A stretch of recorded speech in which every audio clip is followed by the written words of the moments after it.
ലഹരി മാഫിയെ തകർക്കാൻ ലക്ഷ്യമിട്ടുള്ള പോലീസിന്റെ തൂഫാൻ ദ നാർക്കോ ഹണ്ട് പരിശോധനയ്ക്ക് ഇന്നേക്ക് ഒരു മാസം.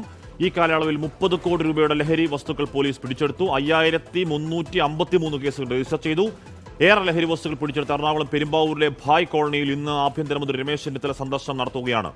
ലാൽകൃഷ്ണ, ദീപക് ധർമ്മ ഏറ്റവും പുതിയ വിവരങ്ങൾ ചേരുന്നു. ആദ്യം ലാലിലേക്ക് നൽകുന്നു. ലാൽ, ഈ ഭായ് കോളനി അവിടുന്ന് ഈ പോയ ദിവസങ്ങൾ പിടിച്ചെടുത്ത ലഹരി വസ്തുക്കൾക്ക് കൂടുതലൊരു പക്ഷേ പുകയില ഉൽപ്പന്നങ്ങൾ തന്നെ ആവണം. ഒരു കയ്യും കണക്കുമില്ല. അപ്പോൾ ഇന്നിപ്പോൾ അവിടെ രമേശ് ചെന്നിത്തല എത്തി അവിടെ പെരുമ്പാവൂരിനെ ക്ലീനാക്കുക എന്ന നിർണായക പ്രഖ്യാപനം നടത്താൻ പോവാണോ ലാൽ?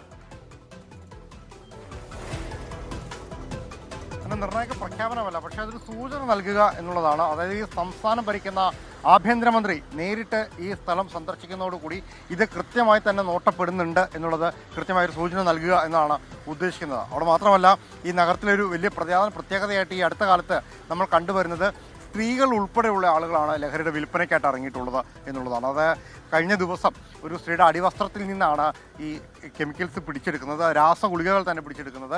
ഈ രാസഗുളികളോട് ഇവരെത്തിയത് വിദ്യാർത്ഥികൾക്ക് വിൽക്കാൻ വേണ്ടിയിട്ടാണ്. നഗരത്തിൽ തന്നെയുള്ള ഗേൾസ് സ്കൂളിൻ്റെ മുന്നിൽ നിന്നാണ് ഇവരെ പിടികൂടുന്നത്. ഇവരെ കോടതിയിൽ ഹാജരാക്കുന്നു.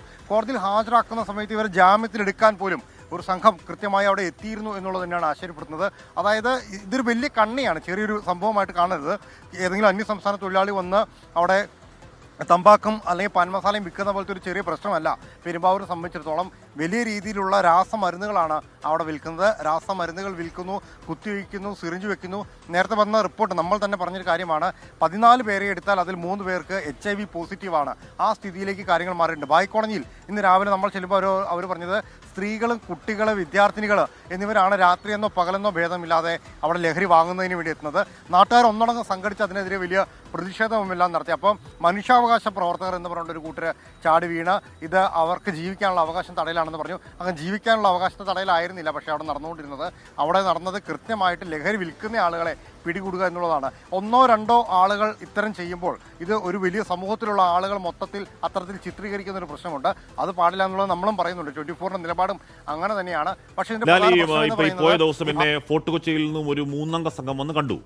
പേര് ഞാൻ പറയുന്നില്ല, കാര്യം അവർക്ക് ഏതെങ്കിലും തരത്തിൽ ഈ ലഹരി മാഫിയയുടെ പ്രശ്നം ഉണ്ടാവാതിരിക്കാൻ വേണ്ടിയാണ്. അവർ പക്ഷേ ഈ ലഹരി വിരുദ്ധ പ്രവർത്തനങ്ങൾ ഏർപ്പെടുന്നവരാണ്. അവർ പറഞ്ഞത് ഈ പറയുന്ന രാസലഹരിയുടെ ബിഗ് ഗൺസ് എന്ന് പറഞ്ഞാൽ മാരകമായ ഡീലർമാർ, കോടികൾ ഉണ്ടാക്കുന്നവർ ആ മേഖല കേന്ദ്രീകരിച്ചുണ്ട്. പക്ഷേ അങ്ങോട്ടേക്ക് ഈ തൂഫാൻ അങ്ങനെ അത്ര കണ്ട് ആഞ്ഞു വീശുന്നില്ല. അതുകൊണ്ട് ഇതൊന്ന് വാർത്തയിൽ പറയണമെന്ന മട്ടിലൊന്ന് പറഞ്ഞായിരുന്നു. അപ്പോൾ അതടക്കം ഈ തൂഫാന്റെ കാറ്റ് ഒഴിവായി പോകുന്ന മേഖലകൾ ഏതൊക്കെയാണ് എന്നത് കൂടി ഒരു സ്കെച്ചിങ് ഉണ്ടോ ലാൽ?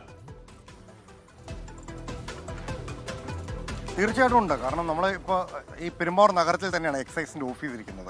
എക്സൈസ് ഇൻസ്പെക്ടറുണ്ട്. തൊട്ട് പിന്നിലാണ് ASP ഇരിക്കുന്നത്. അതിൻ്റെ തൊട്ടപ്പുറത്താണ് കോടതി ഇരിക്കുന്നത്. അതായത് ഭരണ സംവിധാനങ്ങളെല്ലാം ഒരുമിച്ച് ഒരിടത്ത് ഇരിക്കുന്നുണ്ട്. ഇതേ നഗര മധ്യത്തിലാണ് അവിടെ ഇത്തരത്തിലുള്ള ലഹരിയുടെ വിൽപ്പന നടന്നത്. ഒരു കാലത്ത് ഞായറാഴ്ച പെരുമ്പാവൂർ നഗരത്തിലൂടെ നടക്കാൻ പോലും പറ്റാത്ത രീതിയിലുള്ള കാര്യങ്ങൾ നടന്നു. കഴിഞ്ഞ കുറച്ച് നാളുകളെ അതിന് മാറ്റങ്ങൾ വന്നു തുടങ്ങിയിട്ടുള്ളൂ. പക്ഷേ അപ്പോഴും ഈ ചെറുകിട വിൽപ്പനക്കാർ മാത്രമാണ് ഈ കണ്ണികളായി പിടിക്കപ്പെടുന്നുള്ളൂ. നമ്മൾ ആദ്യം പറഞ്ഞൊരു കോടതിയിൽ ഹാജരാകുന്ന വക്കീലന്മാർ, ഇവരെ ആര് നിയോഗിക്കുന്നു, ആര് നിയമിക്കുന്നു, എവിടെ നിന്ന് ഇവർക്ക് പണം വരുന്നു, ഈ ബൾക്കായിട്ട് പിടിക്കുന്ന ലഹരി, ചെറിയ തോതിൽ പിടിക്കുന്ന ലഹരി അവർക്ക് എവിടെ നിന്നാണ് ഇതിൻ്റെ ഉറവിടം എന്നീ കേന്ദ്രങ്ങൾ കേന്ദ്രീകരിച്ചുകൊണ്ട് അന്വേഷണം നടന്നില്ല. ഇപ്പോൾ കഴിഞ്ഞ ഏതാനും ദിവസങ്ങൾക്ക് മുമ്പാണ് 17 കോടി രൂപയുടെ ലഹരി പെരുമ്പാവൂരിലേക്ക് കൊണ്ടുവരുന്നത്. ഹൈബ്രിഡ് കഞ്ചാവാണ്, ഒരു മലയാളിയാണ്.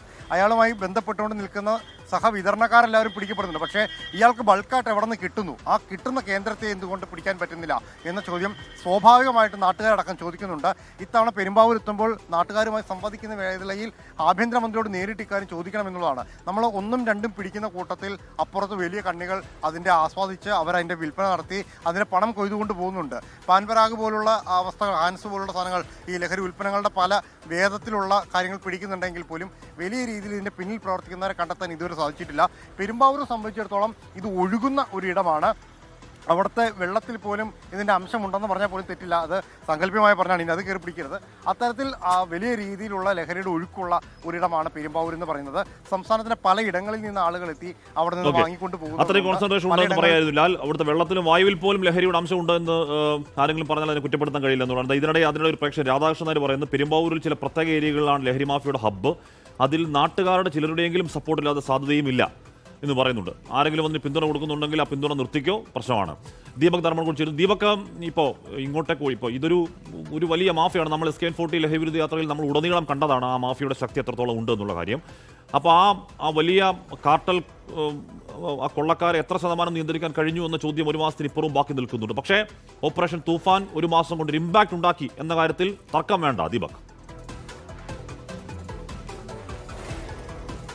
ഒരുപക്ഷെ ആഷ്മി പറഞ്ഞത് ഇങ്ങനെ തന്നെയാണ് ആഷ്മി. അതായത് നമ്മൾ തുടങ്ങി വെച്ച ഒരു ദൗത്യം, ആ ദൗത്യത്തെ ഔദ്യോഗിക തലത്തിൽ ഒരു നടപടിയിലേക്ക് ഏറ്റവും വിജയകരമായി തൂഫാൻ കൊണ്ടുപോകുന്നു. തൂഫാൻ എന്ന കൊടുങ്കാറ്റ് വലിയ തോതിൽ ലഹരി മാഫിയയെ വിറപ്പിച്ചിരിക്കുന്നു എന്നുള്ളത് തന്നെയാണ് എടുത്തു പറയേണ്ടത്.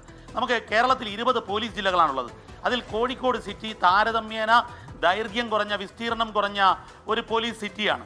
അതായത് കൊല്ലം സിറ്റി കഴിഞ്ഞാൽ ഒരുപക്ഷെ ഏറ്റവും ചെറിയ സിറ്റി എന്ന് നമുക്ക് വിശേഷിപ്പിക്കാവുന്നതാണ്. കാരണം തിരുവനന്തപുരം സിറ്റി, എറണാകുളം സിറ്റി, ഇങ്ങനെ 20 പോലീസ് ജില്ലകളിൽ ഈ കോഴിക്കോട് സിറ്റി ലിമിറ്റിൽ മാത്രം കഴിഞ്ഞ ഒരു മാസത്തിനിടയിൽ ഈ തൂഫാൻ്റെ ഭാഗമായി 573 കേസുകളാണ്, നർക്കോ കേസുകളാണ് രജിസ്റ്റർ ചെയ്തത്. അതിൽ 586 പ്രതികളെയാണ് അറസ്റ്റ് ചെയ്തിരിക്കുന്നത്. 317 ഗ്രാം MDMA, അതുപോലെ 179 കിലോ ഗഞ്ചാവ്. ഇതാണ് ഒരു പോലീസ് സിറ്റിയിലെ മാത്രം കണക്കാണ് ഞാനിത് പറയുന്നത്. കോഴിക്കോട് റൂറലിൽ, മലപ്പുറത്ത്, വയനാട്ടിൽ, കണ്ണൂരിൽ, കാസർഗോഡ്, ഇങ്ങനെ കേരളത്തിലെ 20 പോലീസ് ജില്ലകളിലെ കണക്ക് നോക്കുമ്പോൾ ഭീകരമായ രീതിയിലാണ് ലഹരി കേന്ദ്രങ്ങൾക്ക് നേരെയുള്ള ആക്രമണം തൂഫാനിലൂടെ ആഭ്യന്തര വകുപ്പ് കാഴ്ചവെച്ചത് എന്ന് പറയേണ്ടി വരും. ഇതിലേറ്റവും പ്രധാനപ്പെട്ട കാര്യം, ഈ ഇപ്പോഴുള്ള കേസുകളിലെല്ലാം തന്നെ കൃത്യമായി നിയമപരിശോധന നടത്തി പ്രതികളെ അറസ്റ്റ് ചെയ്യുകയും അവരുടെ സ്വത്ത് കണ്ടുകെട്ടുക, അറ്റാച്ച് ചെയ്യുക എന്ന നടപടിയിലേക്ക് ആഭ്യന്തര വകുപ്പ് പോലീസ് കടക്കുന്നു എന്നുള്ളതാണ്. പ്രത്യേകിച്ചും ഇത്തരം കേസുകൾ കൈകാര്യം ചെയ്ത് പരിചയമുള്ള ഇന്റലിജൻസ് ഓപ്പറേറ്ററാണ് സംസ്ഥാന പോലീസ് മേധാവി. അദ്ദേഹം ഇന്റലിജൻസ് സ്പെഷ്യൽ ഡയറക്ടർ ആയിരുന്നു IB-യുടെ. ആ സമയത്ത് നിരവധി നർക്കോ കേസുകളുടെ ഡിഫ്യൂസിംഗ് കടലിൽ ചെയ്ത് പരിചയമുള്ള ഒരാളാണ്. അതുകൊണ്ട് തന്നെ ഈ കേസിൻ്റെ മർമ്മം അറിഞ്ഞുകൊണ്ട് ആഭ്യന്തരമന്ത്രി ഒരു നിർദ്ദേശം നൽകുന്നു. അതിൻ്റെ അടിസ്ഥാനത്തിലാണ് പ്രവർത്തനം മുന്നോട്ട് പോകുന്നത്. മറ്റൊരു പ്രധാനപ്പെട്ട കാര്യം, ഈ കെമിക്കൽ കിച്ചണുകൾ കേരളത്തിൽ കണ്ടെത്തേണ്ടതുണ്ട്. വരും ദിവസങ്ങളിൽ പോലീസ് ആ കിച്ചണിലേക്ക് എത്തുമെന്ന് തന്നെയാണ് നമ്മൾ പ്രതീക്ഷിക്കുന്നത്. കേരളത്തിലേക്ക് ഈ MDMA മിക്സ് എത്തിക്കുന്നത് പുറത്തു നിന്നാണ്. നൈജീരിയ, ടാൻസാനിയ സംഘങ്ങളുണ്ട്, അവരിലേക്ക് നേരത്തെ പോലീസ് എത്തിയിട്ടുണ്ട്. അതിൻ്റെ തുടർച്ചയായ അന്വേഷണത്തിലേക്കാണ് ഇപ്പോൾ പോലീസ് രഹസ്യമായി വിവരങ്ങൾ ശേഖരിക്കുന്നത്. ആഷ്മി പറഞ്ഞതുപോലെ തൂഫാൻ ഒരു കൊടുങ്കാറ്റായി ഈ ലഹരി മാഫിയക്കെതിരെ പ്രവർത്തിച്ചിട്ടുണ്ട് എന്നുള്ളത് വസ്തുതയാണ്.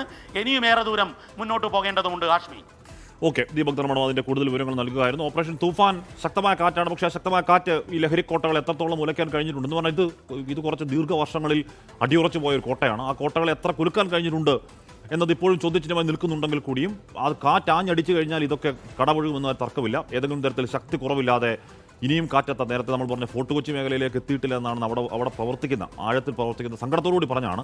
അപ്പോൾ അതും സർക്കാർ ശ്രദ്ധയിലേക്ക് പെടുത്തുകയാണ്. ഇനിയും ആ മേഖലയിൽ, കാറ്റെത്താത്ത മേഖലയിലേക്ക് ഓപ്പറേഷൻ തൂഫാൻ ആഞ്ഞടിക്കട്ടെ. ലഹരിയുടെ ഈ പറയുന്ന സാമ്രാജ്യങ്ങൾ കടപുഴകി വീഴട്ടെ.